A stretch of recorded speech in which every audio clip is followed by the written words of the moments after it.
அண்ணா யூனிவர்சிட்டியில ஒரு மாணவிக்கு நடந்த பாலியல் வன்புணர்வுக்கு இன்னைக்கு நீதிமன்றம் தீர்ப்பு கொடுத்திருக்காங்க. குணசேகரன் தான் குற்றவாளின்னு சொல்லிருக்காங்க. இந்தியாவுடைய முக்கியமான யூனிவர்சிட்டினா அது அண்ணா யூனிவர்சிட்டி தான். அதுல ஒரு பெண்ணுக்கு பாலியல் வன்புணர்வு நடக்குது.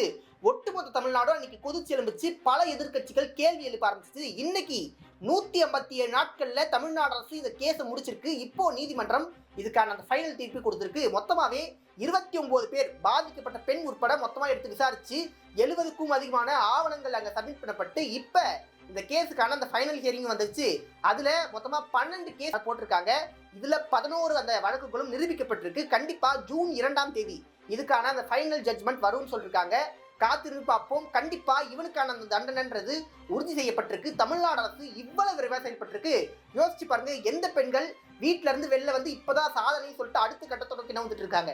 இந்த மாதிரி நாய்களால கண்டிப்பா அந்த பெண்கள் மறுபடியும் வீட்டுக்குள்ளே முடங்கிறதுக்கான வாய்ப்பு இருக்கு.